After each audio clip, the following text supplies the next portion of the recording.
अस्सलाम वालेकुम फ्रेंड्स, क्या हाल है। मैं हूं आपके साथ अदनान और सबसे पहले आपको ईद मुबारक। ईद की ढेरों खुशियां आप सबको मुबारक हों। और इसके साथ ही आज मैं आपके लिए लाया हूं बीफ कढ़ाई की, जो कि हर घर में मुख्तलिफ तरीक़ों से बनाई जाती है। लेकिन आज जो मैं आपके लिए बीफ कढ़ाई लेके आया हूँ वो लाहौरी स्टाइल में हम बनाएंगे और बहुत ही लजीज बनती है, बहुत ही लाजवाब, इतनी टेस्टी कि आप उंगलियां चाटते रह जाएंगे। और बनाने भी बहुत ही आसान है, ना तो आपको ज़्यादा देर चूल्हे के साथ खड़े रहना पड़ेगा और झटपट में तैयार हो जाती है। और इतनी सॉफ्ट और जूसी और जायकेदार आपने पहले कभी नहीं खाई होगी। तो इसके साथ ही हमारे साथ बने रहें, वीडियो को मुकम्मल देखें ताकि आप भी इस तरह की रेसिपी रेडी कर सकें। और हमारे चैनल को सब्सक्राइब कर लें, बेल का आइकन ज़रूर दबा लिया करें ताकि सभी वीडियो आपको बर वक्त मिलती रहें। तो चलें वीडियो को शुरू करते हैं और आज बनाते हैं हम बीफ कढ़ाई, बहुत ही झटपट में तैयार होने वाली और मज़ेदार। यहाँ पर हमने 1.5 kg बीफ ले लिया है। इसके इस तरह से हमने छोटे छोटे पीस करवा लिए हैं, ज़्यादा बड़े नहीं करवाने। अगर आप इससे छोटे करवाना चाहें तो वो और भी बेस्ट हो जाएगा। उससे क्या होगा कि आपको अंदर तक फ्लेवर मिलेगा। तो इसको हमने अच्छे से वॉश कर लिया और वॉश करने के बाद अब हम लेंगे एक प्रेशर कुकर। ये बीफ जो है हमने प्रेशर कुकर में डाल देना है।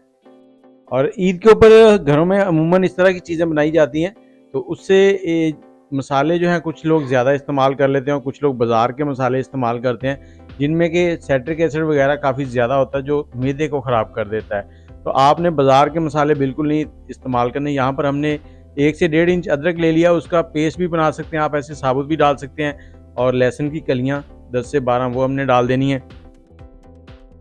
और यहाँ पर हमारे पास प्याज है 2 मीडियम साइज़ के, उनको हमने इस तरह से काट लिया, ये भी इसमें डाल देंगे। और थोड़ी सी दालचीनी, 2 बड़ी इलायची, ये इसके अंदर जो इसकी महक होती है ना उसको ख़त्म कर देंगे। और टमाटर हमने यहाँ पर 4 अदद टमाटर लिए हैं, उनका ऊपर से टॉप जो है वो आपने इस तरह से उतार लेना है और उसके बाद आपने इसको 2 हिस्सों में डिवाइड करके इसमें डाल देना है। इस तरह से क्या होता है कि टमाटर एक तो जल्दी से पक जाते हैं और दूसरा इनका छिलका जो है वो निकालना ईजी हो जाता है। अब इसमें पानी डालेंगे। पानी हमने सिर्फ इतना डालना है कि जो गोश्त है ना वो पानी के अंदर हल्का सा डिप हो जाए, ज़्यादा पानी का इस्तेमाल नहीं करना। एक बार इसको इस तरह से मिक्स कर देना है और मिक्स करने के बाद आपने इसका ढकना लगाना है। ढकना लगाकर आपने इसको 20 मिनट के लिए पकाना है। 20 मिनट आपने तब काउंटिंग शुरू करनी है जब इसकी सीटी बजना शुरू हो जाए। सीटी बजने के बाद आपने इसको काउंट करना है, तो 20 मिनट तक पकाएंगे। बहुत ही लाजवाब रेसिपी है। तो यहाँ पर हमारा प्रेशर कुकर है वो चलना शुरू हो गया है और हम लोग ओपन ही कुकिंग कर रहे हैं। तो अगर आपको वीडियोस अच्छी लगती हैं, बाद कुछ टाइम पे हल्की फुल्की इसमें मिस्टेक्स हो जाती हैं कि मक्खी आ जाती है, वो बस ओपन कुकिंग की वजह से थोड़ी बहुत होती है, उसको थोड़ा सा आप अवॉइड कर दिया करें। और यहाँ पर मेरे खरगोश जो हैं वो तरबूज खा रहे हैं। अब हमने 20 मिनट के बाद इसका एयर निकाल ली और उसके बाद इसका वेट हटाया, तो ये देखें कुछ इस तरह से है, बहुत ही ज़बरदस्त। और इसको चेक कर लेते हैं कि ये टेंडर हो चुका है या नहीं। आपने इसको ज़्यादा गलाना नहीं है, अगर ज़्यादा गलाएंगे तो जब हम इसको कढ़ाई में पकाएंगे तो तब ये सारा घुल जाएगा, तो आपको पता ही नहीं चलेगा कि आपने क्या पकाया है। तो ये हमारा जो है वो छुरी इसके अंदर चली गई है, तो समझे ये नरम हो चुका है। यहाँ पर हम एक लोहे की कढ़ाई लेंगे और ये सारा जो है पानी और जो बीफ वगैरह है वो सारा इसी में डाल देंगे, गोश्त। और अब हमने हाई फ्लेम पे इसका पानी जो है उसको खुश्क करना है।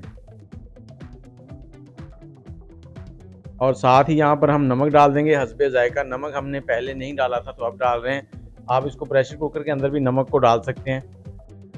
और अब हाई फ्लेम के ऊपर इसका पानी खुश्क करेंगे, 8 से 10 मिनट लगेंगे इसमें आपको। और इसके साथ ही आप मुझे कमेंट सेक्शन में ये बताएं कि कौन से शहर में बैठ के आप हमारी वीडियो देख रहे हैं और आज ईद आपकी कैसी गुजरी है। उम्मीद है अच्छी गुजरी होगी। और चम्मच जब आप पानी खुश कर रहे हो तो बीच बीच में आपने चम्मच चलाते रहना, लेकिन चम्मच को इस हिसाब से चलाना है कि जो हमारा बीफ है, गोश्त है, वो बिल्कुल टूटना नहीं चाहिए। इस तरह से हल्के हाथों से चलाना है ताकि नीचे भी ना लगे और टूटे भी ना। तो इस पॉइंट पे आके देखें पानी आधे से ज़्यादा खुश्क हो चुका है, तो यहाँ पे हम इसमें डालेंगे घी। घी हमने आधे से 1 कप के दरमियान में डालना है। कुछ ऑयल जो है हमारे जो गोश्त है उसने भी छोड़ दिया क्योंकि उसमें हल्की सी फैट थी। अगर आपके गोश्त में फ़ैट ज़्यादा होगी तो आपका घी जो है वो कम डलेगा। अब घी में इसकी पकाई होगी और घी जब डालेंगे तो उसके बाद आपको इसकी कुछ शक्ल नज़र आनी शुरू होगी। जैसे जैसे ये थोड़ा पकता जाएगा तो आपको इसकी लुक जो है वो और भी ज़बरदस्त लगने लगेगी। जो इसमें छिलके हैं टमाटर के वो हमने साथ साथ निकालते रहना है। और ये देखें पानी खुश्क हो गया, ऑयल जो है यहाँ पे अब सेपरेट होने लग जाएगा। तो और ये देखें इतनी ज़बरदस्त सी ग्रेवी जो है वो बनती जा रही है, जो हमने टमाटर डाले थे उनकी, और प्याज जो है वो बिल्कुल घुल चुके हैं, लहसुन भी घुल गया है। और इस पॉइंट पे हमने इसमें थोड़ा सा मसाला डालना है। मसाला इस वक्त एक ही जाएगा, वो है सुरख मिर्च। दूसरे मसाले आगे चल के डालेंगे थोड़े टाइम के बाद, और सुरख मिर्च की इसमें भुनाई करेंगे। और मसाले जितने भी होते हैं ना, वो घी डालने के बाद ही ऐड किया करें, तभी उनके फ्लेवर बनते हैं। और यहाँ पे इसकी बुनाई करेंगे। और देखें ये ऑयल जो है बिल्कुल सेपरेट होने लग गया है। तो जैसे ही आपका ये ऑयल बिल्कुल सेपरेट हो जाएगा, तो इस पॉइंट पे हमने इसमें दही का इस्तेमाल करना है। और मैं इसमें 1 पाव दही डालूंगा, 1.5 किलो हमारा गोश्त है।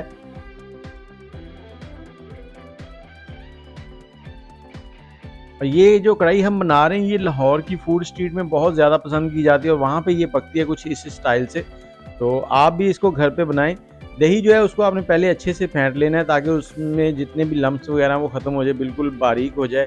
और जब दही डालना है तो आपने चूल्हे का फ्लेम जो है वो बिल्कुल लो कर लेना है। उसके बाद इसको मिक्स करना है, और जैसे ये मिक्स हो जाएगा फिर हम चूल्हा जलाएंगे और हाई फ्लेम पे इसका पानी खुश्क करेंगे। और जब दही का पानी जो है वो तकरीबन 80% तक खुश्क हो जाएगा, तो अब हमने इसमें मसाले डालने हैं। फुल पानी खुश्क नहीं करना, नहीं तो जब आप मसाले डालेंगे तो बिल्कुल इसमें ग्रेवी जो है ना वो खुश्क हो जाएगी, और फिर मतलब बहुत ज़्यादा ये ड्राई हो जाएगा। तो इस पॉइंट पे ये देखें ऑयल ऊपर आने लग गया है। तो अब हम थोड़े से मसाले डाल देंगे, जिसमें हमने 1.5 टेबल स्पून धनिया पाउडर डालना है, और 1 टेबल स्पून हमने यहाँ पर ज़ीरा, भुना हुआ ज़ीरा दरदरा सा कुटा हुआ वो डाल देंगे। और इसी पॉइंट पे हमने यहाँ पर काली मिर्च भी डालनी है। लाल मिर्च हमने 1 चम्मच डाली थी, लेकिन काली मिर्च यहाँ पे हमने 1 चम्मच डाल दिया है, क्योंकि काली मिर्च का जो फ्लेवर है ना वो बहुत ही लाजवाब होता है। अब यहाँ पर इसकी थोड़ी सी भुनाई कर लेंगे। जैसे ही आप मसाले डाल के इसकी भुनाई करना शुरू करेंगे ना, तो इसका जो रियल लुक बनती है वो निकल आएगी, जो कि बहुत ही प्यारी लग रही है। और इस वक्त बिल्कुल खुशबू बहुत ही लाजवाब आ रही है, और साथ ही ये देखें ग्रेवी जो है ना वो बहुत ही ज़बरदस्त किस्म की बन चुकी है।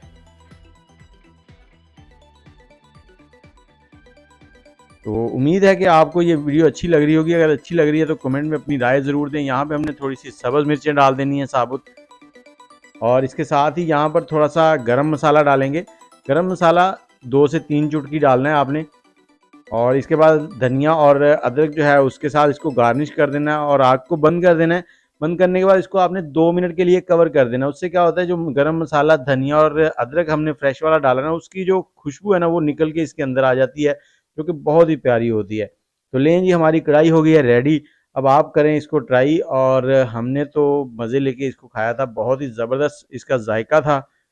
तो उम्मीद है आपको पसंद आई होगी। इसके साथ ही मुझे इजाज़त दें, दुआओं में याद रखें। अल्लाह हाफिज़।